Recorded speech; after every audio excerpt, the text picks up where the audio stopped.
There are things in this world, secrets buried in stone, whispered through time, etched in forgotten tongues, that were never meant to be found.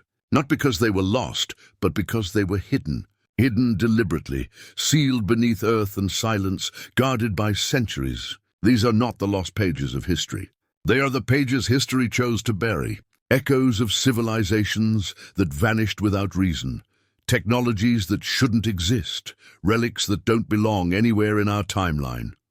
Tonight, we're not just telling stories. We're prying open the past, lifting veils, unsealing tombs, and following the faint trails of mystery that lead into the forbidden corners of ancient memory. But be warned, these aren't bedtime tales. These are truths humanity may have never been meant to rediscover. So as the night settles and the world grows quiet, ask yourself, what else lies beneath our feet waiting for time to forget it again? Now let's begin. Somewhere beneath layers of earth and centuries of silence lies the missing tomb of one of history's greatest conquerors. A man whose name shaped empires and whose shadow still lingers over the world, Alexander the Great. His armies stretched from Greece to India. His legend outlived him, yet for all the monuments and stories left behind, his final resting place, his tomb, has vanished. Not misplaced, erased. When Alexander died in 323 BCE in Babylon, the world trembled. He was only 32 years old. His death, whether by illness, poison, or fate, left his vast empire without a successor. His body, embalmed in honey and encased in gold, was meant to return to his homeland of Macedonia. But the journey home was interrupted. His general, Ptolemy, seized the funeral procession and diverted it to Egypt. He knew that whoever possessed Alexander's body would possess his legacy. In Memphis and later Alexandria, the tomb became a sacred site. For centuries, kings, emperors, and conquerors came to pay homage. Julius Caesar, Augustus, even Caligula. They stood before Alexander's sarcophagus, carved from translucent crystal, surrounded by treasures that glowed in the lamplight of eternity. But then the record goes silent. By the 4th century AD, the tomb disappears from history. Earthquakes ravaged Alexandria. Tsunamis struck its coast. Christianity swept through the empire, rewriting the world's memory. The resting place of the god-king was swallowed by time. Since then, more than 100 expeditions have searched for it. Some claim it lies buried beneath Alexandria's modern streets. Others believe it rests near Siwa Oasis, or still somewhere in Babylon. But no one has found it. It's as though history itself guards the secret. Because if the tomb of Alexander were uncovered, it could change everything. His DNA, his treasures, perhaps even records of his lost campaigns. But there are those who say it should never be found. That disturbing the tomb would awaken a curse bound in silence since the dawn of empire. So the dust of a king still sleeps, untouched by time. Beneath the plains of central Turkey, another mystery lies hidden in darkness, a vast underground city called Derinkuyu. Discovered by accident in 1963, when a man renovating his house broke through a wall, it revealed an opening that led not to a cellar, but to a labyrinth. A city beneath the earth, descending more than 18 stories deep, capable of housing 20,000 people. Inside were living quarters, stables, wine cellars, schools, chapels, even ventilation shafts cut with surgical precision. Heavy stone doors could seal entire corridors from within, protecting those inside from the world above. Whoever built it didn't carve a cave. They engineered a fortress, but the question remains, who and why? Some say the Hittites or Phrygians, ancient Anatolian peoples. Others believe it predates them entirely, perhaps built by survivors of a forgotten catastrophe, maybe even before recorded history began. The volcanic rock of Cappadocia is soft and workable, but dangerously unstable. One miscalculation could have collapsed the tunnels. Yet Derinkuyu still stands, its corridors perfectly preserved through earthquakes and centuries. Why would a civilization choose to live underground? To hide from invaders? From the climate? Or from something far worse? Legends speak of serpentine beings, creatures from the depths, that once drove humankind below the surface. Myths, perhaps, But myths are often born from memory. Across Cappadocia, more than 200 similar underground cities have been found, all connected by tunnels running for miles, forming a subterranean network that defies explanation. Was it a refuge, a sanctuary, or the remnant of a civilization that knew something the rest of the world forgot? Today, parts of Derinkuyu are open to tourists, but the deepest levels remain sealed. Some say it's for safety. Others whisper of chambers too strange, too dangerous to reveal. And still, the city breathes beneath the earth, silent, dark and waiting. Thousands of miles away, in the jungles of Ecuador, another mystery hides beneath the roots of the rainforest. The Cueva de los Tallos, or the Cave of the Oil Birds, has been called one of the most mysterious places on Earth. Hidden within the territory of the Shuar people, it's a labyrinth of tunnels and chambers descending deep into the rock, some natural, others appearing unnaturally smooth, as if shaped by tools or something far more advanced. In the 1970s, an explorer named Juan Morich claimed he had found within its depths an artificial library, metal books inscribed with strange symbols, lined on shelves in vast underground halls. Golden artifacts, statues, tools, evidence, he said, of a pre-flood civilization, or even something not of this earth. His claims gained global attention, especially after being mentioned in Erich von Däniken's Chariots of the Gods. And in 1976, an expedition was launched, led partly by the British military and joined by none other than Neil Armstrong. Officially, it was a scientific venture. Unofficially, many believed Armstrong had come to verify what Moritz had found. When the team emerged, they reported nothing unusual, no metal library, no alien relics. But skeptics found it strange that such a large and expensive operation yielded so little. Some believe the truth was quietly buried, sealed again in the dark. Access to the cave is now tightly restricted, guarded by both the Shuar and the Ecuadorian government. Whether by secrecy or preservation, the result is the same. The truth remains underground. If the legends are real, if there truly is a library of metal plates preserving lost knowledge, then it lies waiting in the shadows, its words unread for thousands of years. And what if those words weren't meant for us at all? Beneath the Baltic Sea, 300 feet below the icy waves, another enigma rests in silence, the Baltic Sea anomaly. In 2011, a Swedish diving team scanning for shipwrecks stumbled upon a sonar image that defied explanation. A massive, circular object, nearly 200 feet wide, rising from the seabed like a buried craft.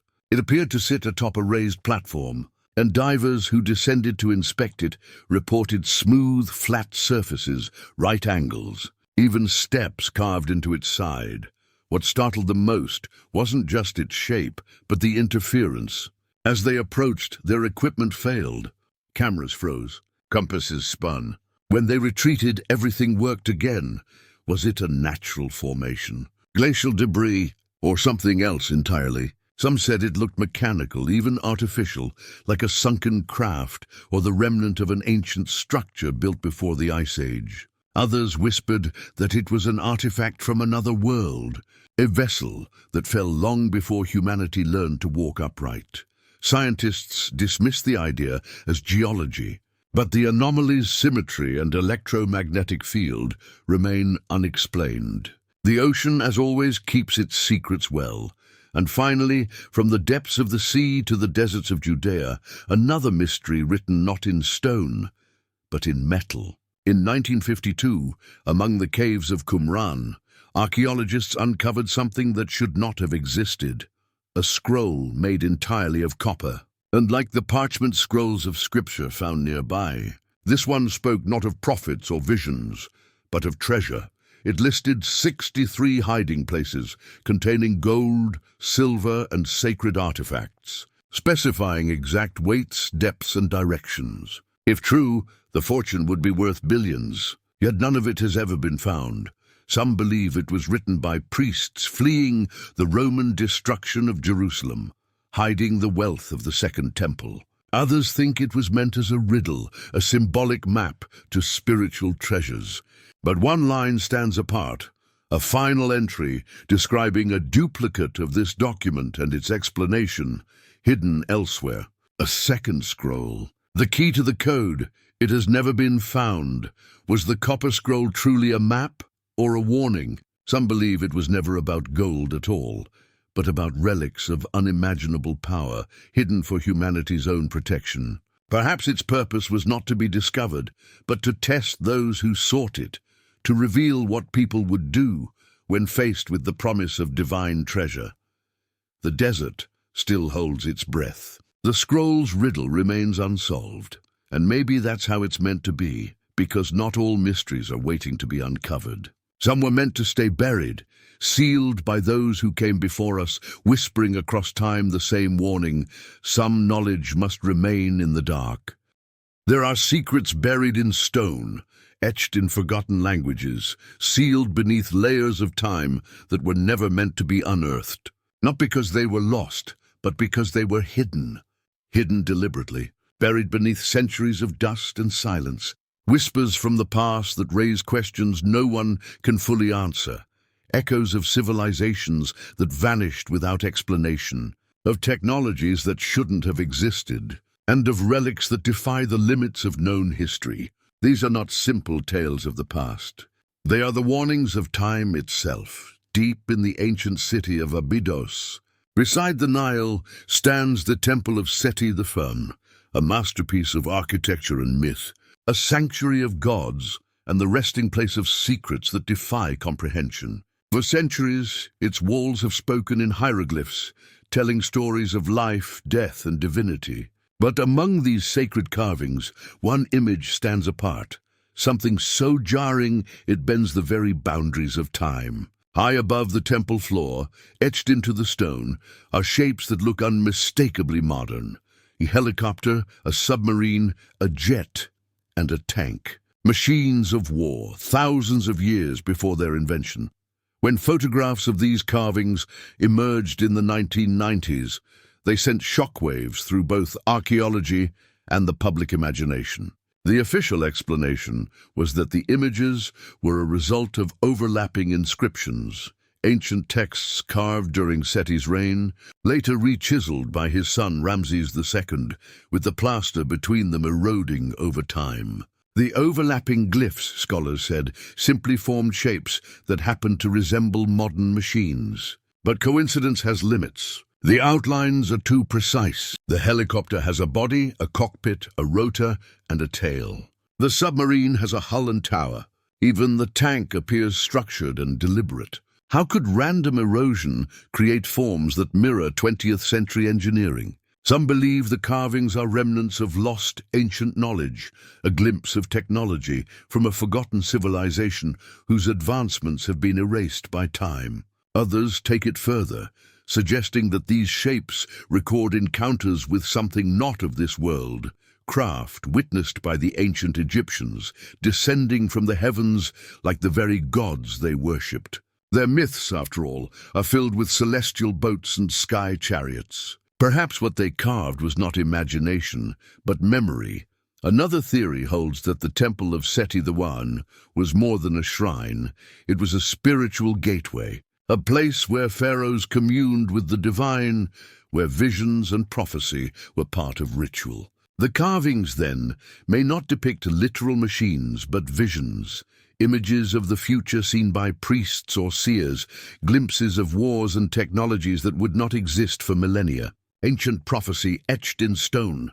There are even whispers of time distortion, of temples that served as resonant chambers capable of echoing events across ages. Whatever the truth, one thing is certain.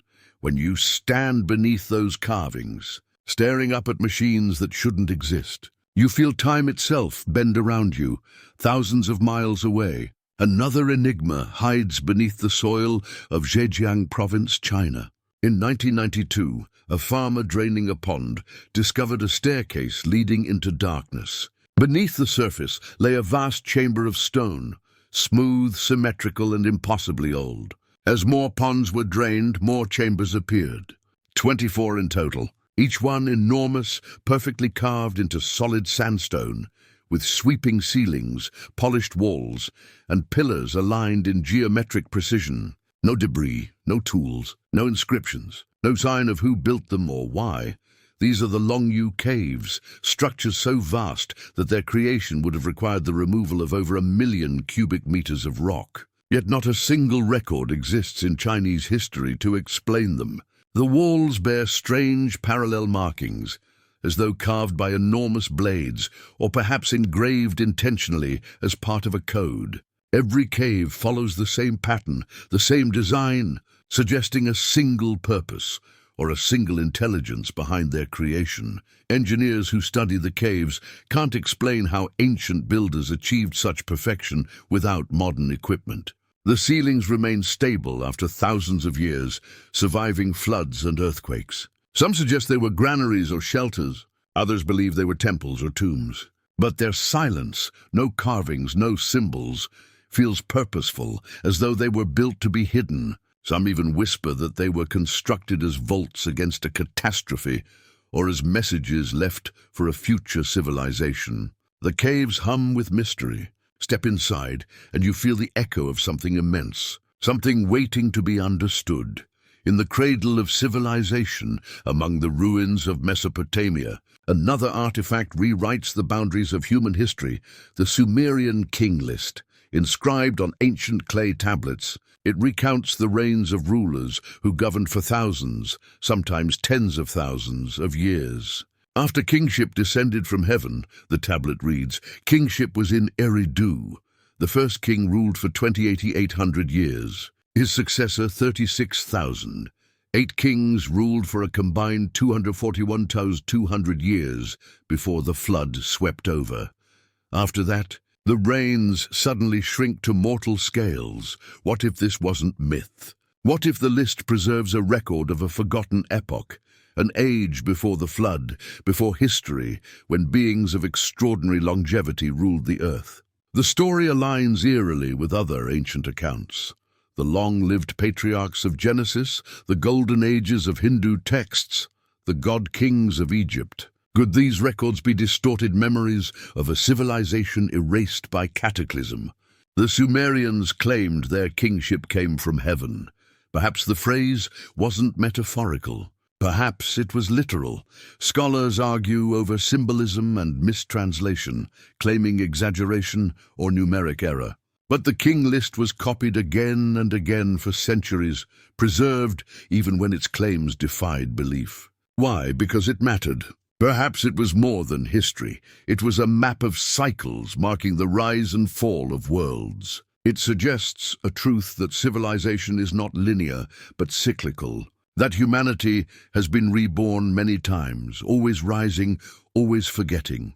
Across the ocean, in the quiet valleys and forests of North America, another mystery lies buried beneath mounds of earth. Thousands of ancient burial mounds, some shaped like serpents or concentric circles, dot the landscape from Ohio to Wisconsin. For centuries, settlers and archaeologists uncovered skeletal remains within them, but these were not ordinary skeletons. Reports from the 1800s and early 1900s described bones of enormous size.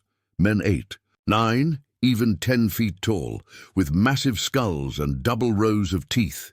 Newspapers of the time, from the New York Times to local gazettes, printed these discoveries. Even Smithsonian field reports mentioned oversized remains found in mound excavations. Yet today, none of those skeletons can be found. The Smithsonian denies their existence. Some claim a deliberate cover-up, a quiet effort to erase evidence that contradicts the accepted story of human evolution. Others believe the bones were misidentified or simply lost to time. But the pattern persists, hundreds of accounts scattered across decades, describing beings too large to fit into the framework of modern history. Native legends tell of a race of giants, powerful and fierce, who once roamed the land before being wiped out. The Paiutes of Nevada spoke of red-haired giants driven into caves and burned alive. Excavations at Lovelock Cave in the early 1900s revealed giant tools, sandals, and human remains with reddish hair. Scientists dismissed it, but the echoes of these tales remain. Could these giants have been remnants of a forgotten branch of humanity, or something else entirely? Descendants of the mighty men of old, described in ancient texts? Whether by accident or intention, the traces of their existence seem to have vanished.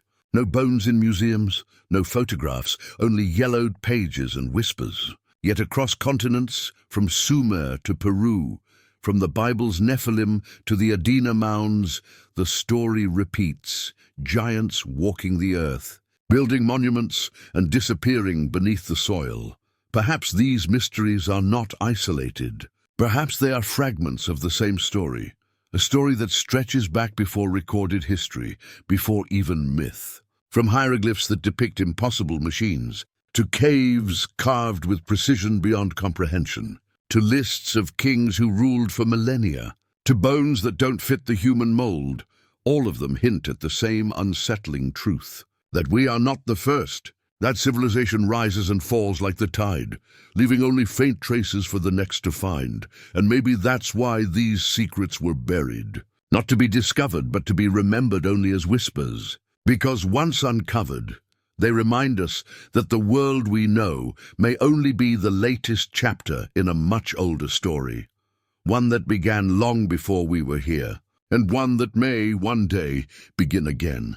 In the vast deserts of the American Southwest, the wind moves like a whisper from another age, sweeping across red mesas and sun-bleached canyons carved by time. Here the silence feels ancient, as though it remembers everything. Among the cliffs and ravines, traces of a vanished civilization cling to the rock, the ancestral Puebloans, once known as the Anasazi. Between 100 and 1300 CE, they built vast stone cities, intricate dwellings carved directly into the canyon walls, and kivas, circular subterranean chambers aligned with the stars. These people thrived for centuries in harmony with the land. Their society advanced in architecture, agriculture, and astronomy. And then, without warning, they disappeared. Their cliff dwellings, like those at Mesa Verde and Chaco Canyon, stand empty, frozen mid-story. Pottery lies unbroken, tools undisturbed. The people simply vanished, leaving behind a riddle carved in stone. Archaeologists point to drought, famine, or conflict as possible causes, but none explain the total abandonment. It's as if the entire population walked away in silence, leaving no sign of where they went or why. Legends from neighboring tribes speak of something stranger. The Hopi tell of the ant people, beings who lived beneath the earth and guided humans through cycles of destruction and renewal. When the world above was burned or flooded, the ant people offered refuge in vast underground chambers. The Zuni and Navajo share similar stories of sky gods, of migrations led by beings who descended from the heavens and taught early humans how to survive. To some, these are symbolic stories of wisdom and resilience. To others, they are fragments of a forgotten truth, hints of contact between the ancestral Puebloans and something not entirely human. Chaco Canyon deepens the mystery. Its great houses, massive complexes of stone rising 5 stories high, were built with astronomical precision.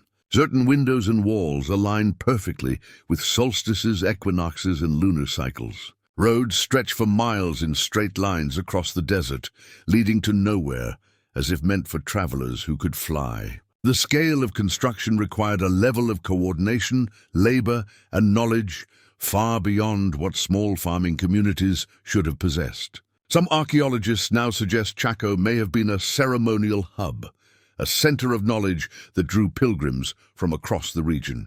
Others whisper of something more, an energy, a presence, something the ancient builders tapped into and later fled from. Petroglyphs etched into canyon walls depict spirals, serpents, and figures that look eerily like humanoid beings, wearing helmets or emitting light. One carving found in Utah's Sego Canyon shows tall figures with large, almond-shaped eyes, long limbs, and halos or headdresses that radiate outward like beams. They are thousands of years old, carved by hands that vanished long before modern civilization, yet their imagery feels strangely familiar. By the 1300s, the cliff dwellings were empty. The people scattered. The desert reclaimed their homes. But the stories endured. The Hopi say the ancestral Puebloans didn't vanish. They migrated to the Fourth World, guided once again by the Ant people, waiting for the day when the world would be remade. To this day, explorers and locals report strange lights in the skies over Chaco Canyon, hovering silently, darting across the horizon before vanishing behind the mesas. Some dismiss them as atmospheric anomalies or military tests. Others see echoes of the same phenomena their ancestors might have witnessed centuries ago, the same lights that inspired the carvings, the same presence that watched from above and then called them away. The ancestral Puebloans left no written record, only stone, silence, and symbols that refused to yield their meaning. Their disappearance remains one of the great enigmas of the ancient world. Were they victims of drought, of war? Or did they follow someone, into the earth or the stars? Stand beneath the cliffs of Mesa Verde at dusk, when the shadows lengthen and the air turns cold, and you can almost feel it, the hum of the past, the weight of unseen eyes. The dwellings seem alive in the fading light, as if still inhabited by those who stepped through some unseen doorway long ago. Maybe they didn't vanish at all. Maybe they simply moved beyond our understanding, leaving behind a message carved into stone and silence, a reminder that even the greatest civilizations are only visitors here, and that some stories were never meant to end, only to be rediscovered. In 1994, under the golden sun of southeastern Turkey, the earth gave up one of its oldest and most confounding secrets. Near the ancient city of Şanlıurfa, among the quiet hills, locals called Potbelly Hill, Göbekli Tepe, a German archaeologist named Klaus Schmidt brushed the dust from a carved stone unlike anything he had ever seen. It was tall, shaped like a T, smooth, deliberate. As his team dug deeper, more of them appeared, rising from the soil like buried memories. Soon it became clear that this was no ordinary sight. What emerged from the ground would rewrite history itself. Göbekli Tepe is not a village nor a burial ground. It is a temple. Massive circular enclosures of stone pillars, some standing over 16 feet tall and weighing up to 20 tons, carved with exquisite images of animals, lions, foxes, vultures, scorpions, and serpents. Each pillar seems alive, pulsing with the presence of a story we no longer understand. And yet, this temple was built not by farmers or city dwellers, but by hunter-gatherers, people long believed incapable of such monumental architecture. Radiocarbon dating placed the site at over 11,000 years old, thousands of years before the pyramids, before Stonehenge, even before the invention of writing or pottery. It was, quite literally, the first temple on Earth. The stones are arranged in perfect circles, some small, others vast. At their centers stand two towering pillars, always taller than the rest, facing each other like sentinels. Carved into their surfaces are reliefs of animals, abstract symbols, and human-like forms. Some pillars even depict arms and hands folded across their bodies, suggesting that these were not mere monoliths, but stylized depictions of beings, guardians, gods, or ancestors. Yet the deeper the site is studied, the stranger it becomes. Göbekli Tepe shouldn't exist. By conventional timelines, humans of that era were nomads. They hunted, gathered, moved with the seasons. They did not build temples. They did not organize massive workforces. They did not carve stones weighing tens of tons and arrange them with mathematical precision. And yet someone did. This means the story of civilization did not begin with agriculture, as once believed. It began with faith, with ritual, with the human desire to reach beyond the mortal world. Some archaeologists suggest that Göbekli Tepe was a sanctuary, a place where scattered tribes gathered seasonally to perform rituals, to celebrate life and death, to mark the cycles of the stars. Others believe it was more than a temple. It was a school of the sacred, a birthplace of myth itself. The carvings are not random. Vultures appear frequently, possibly symbolizing death or the soul's ascent. Serpents slither around the bases of pillars, symbols of renewal or rebirth. Foxes, known for cunning and agility, might represent the spirit world's messengers. But there are mysteries that resist even the most rational explanations. The entire site was deliberately buried around 8000 BCE. The people who built it, who spent centuries carving and arranging the stones, one day covered it all in layers of earth and debris, preserving it perfectly for millennia. Why would they do this? Was it to protect it from something? To conceal it from those who came after? Or was it part of a sacred cycle, a ritual burial of the temple itself? Göbekli Tepe also seems to align with celestial patterns. Some researchers have proposed that its layout mirrors constellations as they appeared 11,000 years ago, particularly the star Sirius, the brightest in the night sky and one that has held sacred significance in many ancient cultures. The temple may have functioned as both an astronomical observatory and a gateway between the earthly and the divine. Others have noted the eerie similarity between Göbekli Tepe's twin central pillars and the twin gods motif found in later mythologies from Mesopotamia to Egypt. Could this be where such symbols began? Alternative theories go further still. Some suggest Göbekli Tepe was not the product of isolated hunter-gatherers at all, but a remnant of an earlier, forgotten civilization, a society wiped out by the cataclysms that ended the last ice age. Perhaps survivors of that lost world passed down their knowledge to later generations, inspiring the leap from chaos to culture. This memory of the gods theory echoes myths from every corner of the world. Sumerian tales of beings who descended from the heavens, Egyptian stories of Thoth and Osiris teaching order to humanity, Mesoamerican legends of Quetzalcoatl bringing knowledge to the people. Could they all trace their roots back to this lonely hill in Turkey, to a temple built before history began?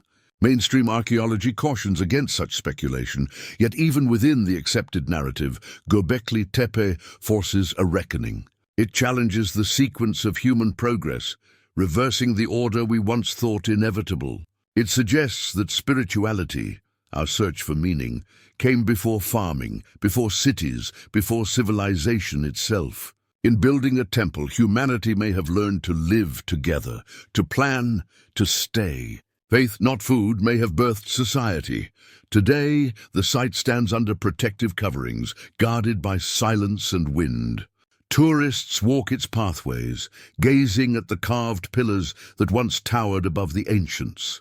Yet even as modern cameras capture its beauty, its purpose remains elusive. Every discovery seems to raise new questions. Who were the builders? What drove them? And why did they choose this hill? Some archaeologists believe there are still many more circles buried beneath the soil, perhaps dozens, waiting to be unearthed. As dusk falls over Göbekli Tepe, the stones catch the last golden light of the setting sun. Their shadows stretch long and thin, like fingers reaching across time. The air grows still, heavy with an ancient presence. And for a moment, you can almost feel them. The hands that carved these stones, the hearts that beat with a faith older than history. Perhaps the builders of Göbekli Tepe were not trying to honor gods as much as they were trying to become them. Perhaps they understood something we have long forgotten, that creation and worship are one and the same, that to shape the earth is to speak with eternity. And when their work was done, they buried it, leaving behind not ruins, but a message carved in stone and sealed in silence, that long before we wrote, or ruled or remembered we believed, no one thought much of it at first. Just another mound in the endless patchwork of ruins that cover the ancient Near East. But Klaus Schmidt saw something others had missed. What began as a casual survey on a quiet Turkish hill became one of the most extraordinary archaeological revelations in human history. A discovery so old and so advanced, it shattered everything we thought we knew about civilization's beginnings. Göbekli Tepe wasn't just ancient. It was impossible, 12,000 years old. That's 7 millennia before the pyramids rose on the Nile, 6.5 before Stonehenge, long before writing, bronze, or even the wheel. It stood at a time when humans were supposed to be nomadic hunters living in scattered tribes. And yet here, buried beneath a dusty Anatolian hill, was evidence of monumental architecture.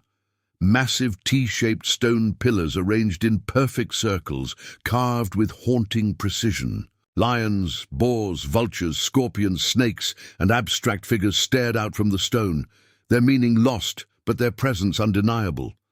This wasn't a village or a camp. It was a temple. Each pillar weighed up to 20 tons, set into sockets carved in solid bedrock, fitted so carefully that they've stood for 12,000 years. These stones weren't randomly placed. They formed sanctuaries, circles anchored by twin central pillars that seemed to represent deities or guardians. Every angle, every carving, every alignment had purpose. And then, at some unknown moment, the people who built it buried the entire complex. They filled it with dirt and rubble, entombing it deliberately as if to protect or erase it forever. The timeline doesn't make sense. According to everything we thought we knew, civilization began when humans settled down to farm around 10,000 years ago. Farming led to cities, cities to religion, and religion to temples. But Göbekli Tepe flips that order on its head. It suggests that faith came first, that people gathered not to sow crops, but to worship, that perhaps the very act of coming together to build a temple sparked the invention of agriculture itself. Imagine the first farmers not as pragmatists, but as pilgrims cultivating food to sustain their sacred gatherings. Even stranger, there is no evidence of a city near Göbekli Tepe, no houses, no workshops, no cemeteries. The people who built it did not live there. They arrived, worked, worshipped, and then moved on. And yet, the site remained active for more than 1,000 years, rebuilt and expanded over generations. It was as if entire tribes converged here from across the ancient world to take part in rituals that bound them together in ways we can barely imagine. Less than 10% of Göbekli Tepe has been uncovered. What has emerged already is astonishing. Pillars rising over 18 feet high, arranged in nested circles, each enclosure seemingly dedicated to different animals or symbols. The carvings themselves are unlike anything else from that era, delicate, deliberate, alive. One particularly haunting relief shows a vulture lifting a human head, a motif echoing later Neolithic sky burial traditions, where bodies were left for birds so the soul might ascend. Were these stones not just monuments, but portals between worlds, gateways to the heavens or the underworld? No one knows why it was buried. Some say it was sealed at the end of a ritual age, a symbolic closing of a sacred cycle. Others believe the builders feared something, an invading enemy, a coming disaster, or perhaps a truth too powerful to preserve. There's even a darker theory, that the builders weren't the creators at all, but later, peoples who discovered Göbekli Tepe already ancient, already mysterious, and buried it out of fear of what it represented. But the mystery doesn't end there. Researchers have begun to notice something else, patterns in the stones that suggest astronomical intent. Certain enclosures appear to align with the rising and setting of stars, particularly Sirius, the brightest in the sky. Some scholars propose that the temple was a vast observatory, its carvings encoding celestial events. On one pillar, known as the Vulture Stone, researchers believe they've found a sky map carved into the rock, depicting constellations as they appeared around 10,150 BCE. That date coincides with a period of global upheaval, the end of the last ice age and, possibly, a cataclysmic comet impact believed to have triggered massive floods and climatic collapse. Could Göbekli Tepe have been a memorial to that catastrophe, built by survivors of an earlier civilization? The idea isn't as far-fetched as it sounds. The sudden appearance of agriculture, domesticated animals, and symbolic art across the Near East around the same time suggests that knowledge may have been passed down, not discovered. Some researchers believe Göbekli Tepe is the echo of a lost world, a seed of civilization preserved by people who remembered more than we realize. The parallels are eerie. Plato's tale of Atlantis speaks of a great civilization destroyed around 11,600 BCE, the same era Göbekli Tepe first appeared. Could this be the smoking gun, the proof of an advanced culture erased by time and reborn in myth? Some, like author Graham Hancock, believe so. To them, Göbekli Tepe is a fingerprint of the gods, evidence that humanity's story is far older and far stranger than we've been taught. What we know for certain is that the builders of Göbekli Tepe achieved the impossible. Without metal, without wheels, without cities, they carved and erected stones of breathtaking precision, arranged in ways that mirrored the cosmos. And then, for reasons still unknown, they buried it all. The soil that covered the temple preserved it perfectly, as if time itself had conspired to keep it hidden until we were ready to find it again. Even now, most of the site remains sealed beneath the earth, untouched. Archaeologists estimate that dozens more circles may lie buried nearby, each with its own secrets. And Göbekli Tepe is not alone. Other sites, Karahan Tepe, Nevalichori, Sefer Tepe, are emerging from the same region, each echoing the same mysterious style and age. Together, they hint at a network of sacred centers, a civilization lost beneath the folds of history. When the sun sets over the Anatolian plateau and the shadows lengthen across the stones, the place feels alive, humming with memory. You can almost see them. Ancient figures moving between the pillars, torches flickering against carvings of foxes and vultures, chanting beneath a sky filled with unfamiliar stars. Then silence. The wind rises, carrying whispers of a time when humanity's first great question wasn't how to survive, but how to understand the gods. Perhaps Göbekli Tepe isn't just a ruin. Perhaps it's a message, one left for us by those who came before, warning that civilizations rise and fall like tides, that every age of light is followed by forgetting. Buried beneath its stones may lie not only the origins of religion, but the memory of a world reborn from catastrophe. And maybe, just maybe, as we uncover its secrets, we're not discovering something new at all. We're remembering something ancient, something that was never truly lost, only waiting. As researchers probed deeper into the workings of the Antikythera mechanism, they realized they weren't looking at a crude curiosity from the ancient world, but at a machine of stunning complexity. It wasn't just an astronomical model.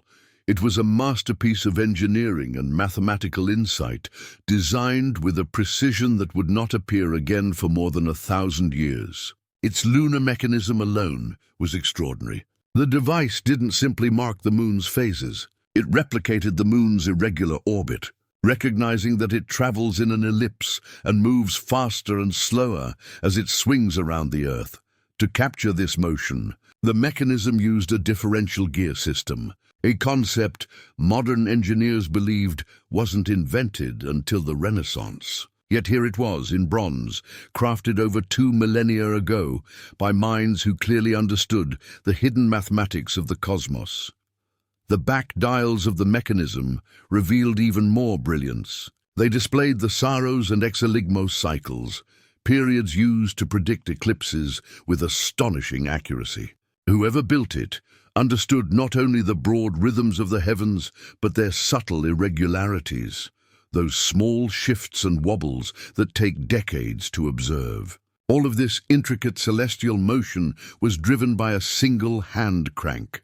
Turning that crank sent motion rippling through over 30 finely cut gears, some rotating clockwise, others counterclockwise, translating human touch into a dance of metal that mirrored the heavens. It was a mechanical universe, a cosmos in miniature, built by hands that somehow bridged art, science, and spirituality. The shipwreck that hid this device for 2,000 years was discovered off the coast of Antikythera, a small Greek island between Kythera and Crete. The vessel was enormous for its time, likely a Roman cargo ship carrying luxury goods from the eastern Mediterranean. Statues, glassware, fine ceramics, treasures destined for the elite of Rome. Among them was the mechanism, a device far beyond the understanding of the ordinary world. Who had commissioned it? Was it an educational tool for a scholar, an astrological calculator for a philosopher, or perhaps a navigational instrument for a powerful patron?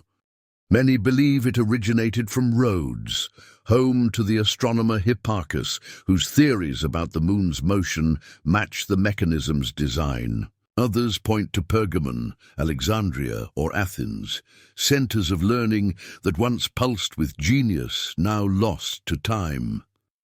Yet there is no mention of this machine in any surviving ancient record. No texts, no blueprints, no lineage of invention. The Antikythera mechanism appears and disappears like a spark in the dark, unmatched before or after. The silence surrounding it is perhaps its most haunting feature. How could such brilliance exist only to vanish completely? Did wars, fires, and the collapse of empires erase an entire tradition of mechanical science? Or was this machine the last remnant of something even older? A relic passed down from a civilization now forgotten, its meaning lost with its makers. The Antikythera mechanism forces us to confront a troubling idea, that human progress may not be a steady climb upward, but a fragile arc, capable of great leaps and devastating falls. For every golden age of discovery, there may have been others, long before, wiped away by time, flood, or fire. This single artifact, small enough to fit in a box, reminds us that history may not be linear. It may be cyclical. Knowledge can be born, perfected, and forgotten. Today, the fragments of the mechanism rest in the National Archaeological Museum of Athens, encased in glass and lit by soft, reverent light. Its gears are still, its crank frozen, yet its presence hums with mystery. Each corroded tooth, each inscribed symbol, whispers a story of minds that once reached for the stars and found a way to bring them down to earth in metal and motion. When you stand before it, you feel the thin line between our age and theirs collapse. It is a reminder that brilliance is not new, that we have perhaps rediscovered less than we've lost. Elsewhere on the sands of Egypt, another enigma continues to challenge the boundaries of what we think we know. The Great Pyramid of Giza, rising out of the desert like a mountain carved by gods, remains the most studied structure on Earth, and yet it too is not finished revealing itself. Built more than 4,500 years ago under the reign of Pharaoh Khufu, the pyramid once gleamed in the sun, its casing of white limestone shining like a mirror to the heavens. It consists of over 2 million stone blocks, each perfectly placed to form a monument of breathtaking precision. Its alignment to true north is so accurate that modern instruments can barely improve upon it. For millennia, it stood as the ultimate symbol of human mastery over stone and time.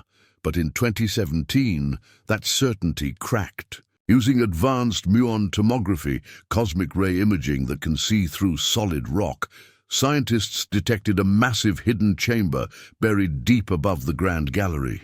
Nearly 100 feet long and perfectly sealed, this big void had never been seen, never accessed, and until that moment, never even suspected. Its discovery was nothing short of seismic. After centuries of exploration and mapping, the Great Pyramid still held a secret room, large enough to fit a passenger jet.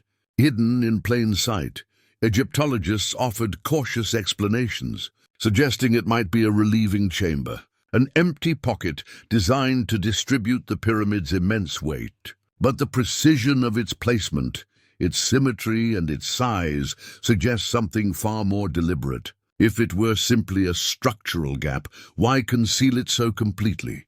Why design it with the same architectural care as the rest of the pyramid?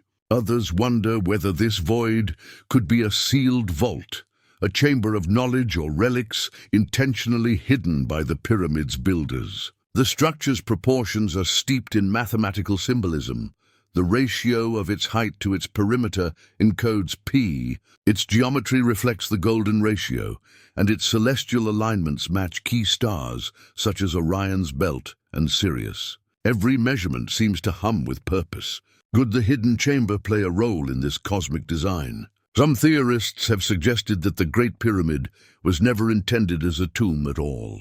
The absence of Khufu's mummy, funerary goods, or hieroglyphic inscriptions has long troubled archaeologists. Perhaps, they say, it was something far stranger, a machine of resonance, an instrument for transformation. Ancient texts speak of initiations, of journeys through darkness to reach light. Maybe the hidden void was not meant to hold a body, but to shape consciousness, a sealed space for rituals of rebirth. If so, its isolation makes sense. It was never meant to be entered by the living, only experienced through the spirit. More radical theories trace the pyramid's origins even further back, suggesting it predates dynastic Egypt entirely. According to this view, Khufu didn't build it, but inherited it, modifying a monument left behind by an older, possibly antediluvian civilization. The hidden chamber, then, might be their message, a sealed record of a forgotten epoch preserved in stone. Though such ideas remain speculative, they echo myths found across the ancient world, stories of floods, of civilizations destroyed and rebuilt, of wisdom hidden to await rediscovery. Since the discovery of the Big Void, further exploration has been limited. Officials cite the need to protect the structure, but whispers persist that more has been found than revealed. Perhaps scans uncovered additional anomalies, or perhaps the chamber's contents, whatever they may be, are deemed too disruptive to expose. Whether caution or secrecy, the result is the same. The void remains untouched. Its silence deep and deliberate. It is humbling to think that one of humanity's oldest monuments still guards its greatest mystery. For every laser scan, every satellite image, the pyramid continues to whisper the same truth as the Antikythera mechanism, that we are still standing at the threshold of forgotten knowledge. Each new discovery hints that the past was more advanced, more mysterious, and perhaps more connected than we dare admit. And then there is a final fragment of evidence, a piece of gazelle skin stored in Istanbul's Topkapi Palace. On it, drawn in 1513 by the Ottoman Admiral Piri Reis, is a world map unlike any other. It shows the coastlines of Africa and South America with uncanny accuracy, centuries before modern mapping. But what captures attention is what lies at the bottom of the parchment, a coastline that matches almost perfectly the northern edge of Antarctica. Without ice, Antarctica wasn't discovered until 1820, and its landmass beneath the ice wasn't mapped until the 20th century. Yet the Piri Reis map, compiled from sources the Admiral claimed were ancient, shows an ice-free Antarctic shore with correct proportions and topography. Analysts in the 1960s compared it to modern seismic surveys and found the resemblance too precise to dismiss. If true, it implies that the original source maps, perhaps inherited from vanished libraries or lost civilizations, were created over 6,000 years ago. Before Antarctica froze, Piri Reis himself said he drew his map using older charts, some from Greek, Arab, and possibly Alexandrian origins. He may have even possessed fragments of Columbus's lost maps. But if his sources truly predated known history, then the map is more than a curiosity. It's evidence of an older global knowledge network, one that knew the world's shape long before telescopes or compasses. Mainstream scholars dismiss this as coincidence, suggesting misidentified coastlines or artistic extrapolation. Yet the precision of the map's geometry argues otherwise. Its very existence, like the Antikythera mechanism and the Great Pyramid's hidden chamber, whispers that civilization's story is incomplete. Across continents and centuries, these relics form a pattern, fragments of knowledge too advanced, too deliberate, too impossible for their time. Perhaps they are echoes of an age before memory, when humanity reached a height it has since forgotten. Perhaps the earth itself keeps these secrets buried until we are ready to find them again, somewhere beneath sand, beneath sea, beneath centuries of silence. The past still waits, its machines stilled, its chambers sealed, its maps half burned but not destroyed. And every time we uncover one of these fragments, the world tilts just slightly, reminding us that the line between myth and history may be far thinner than we think. The Oera Linda book is one of history's strangest and most disputed manuscripts. It presents itself as a chronicle of a northern European civilization stretching back thousands of years, filled with accounts of floods, migrations, and matriarchal rulers who preserved secret wisdom through the ages. Its pages mix pagan cosmology with proto-Christian prophecies, moral codes, and apocalyptic warnings. Within its verses are mentions of flying machines, magnetic power, and celestial phenomena described in cryptic symbolic language. When it surfaced in the 19th century, scholars quickly dismissed it as a forgery, an elaborate invention of nationalist romantics or mystics seeking to rewrite prehistory. Yet others have continued to defend it, pointing to its linguistic coherence, its internal consistency across hundreds of pages, and its references to real geographic features that were later confirmed through archaeology. What makes it especially provocative is its alignment with flood legends, goddess-based mythologies, and recurring symbols seen across ancient European folklore.